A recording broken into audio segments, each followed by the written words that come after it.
Hey Cozy Crew, it's Jessica with Stay Cozy Creative Co. and welcome back to my channel where I focus on hand knitting and hand crochet and using all kinds of chunky yarns. Today I'm going to show you how I refreshed this giant ice cream cone. I actually first made it 2 summers ago for a local business who had requested it, and ever since then they've had it in their front window in my town.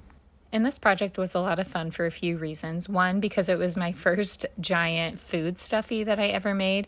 And also, since it's at a local business, I get pictures from friends all the time who stop by here and take a picture with it. And that's actually what brought me here to this video, because I saw a picture that a friend had taken and the ice cream cone had looked like it had seen better days.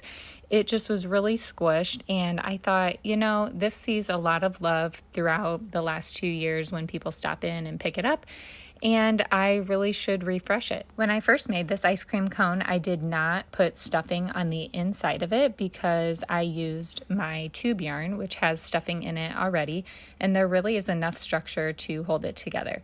However, with this much kind of wear and tear at a local business where kids are picking it up and possibly throwing it around, I figured that it might be helpful to add some stuffing so that it can retain its shape for even longer. The first step to doing this was finding the end of my yarn so that I could open up the bottom side of the ice cream.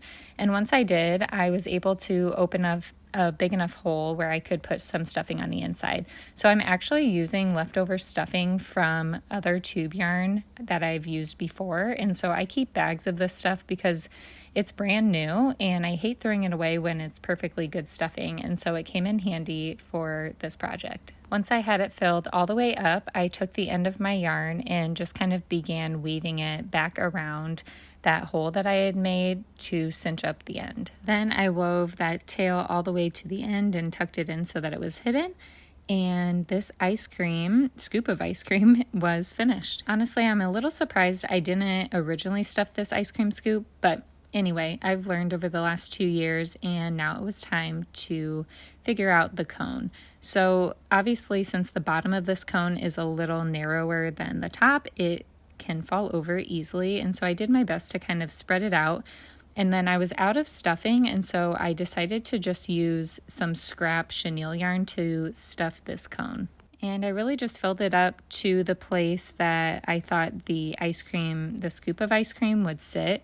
And then I decided to make a new topper for it. So you saw originally this cone was hollow and the scoop of ice cream kind of just like sat down in it. But I decided, since I added stuffing, that I really should add a top to it, obviously so the stuffing doesn't fall out, but also just to give more of a sturdy place for that ice cream to sit. Thankfully, I still have the same wheat color cotton tube yarn in stock, and so I was able to make just a simple round topper for it, and then I wove the end of the yarn all the way around. But before I did that, I added a little more stuffing for good measure, and then put that top on top of it and connected it. I did my best to connect it evenly all the way around the cone, and just really did my best to make sure that there weren't any holes and that no stuffing would sneak through. Then, like I do with all of my creations made with tube yarn, I use needle and thread to sew up the end and connect the end tail of the yarn so that it wouldn't come loose. And just like that, the cone was finished.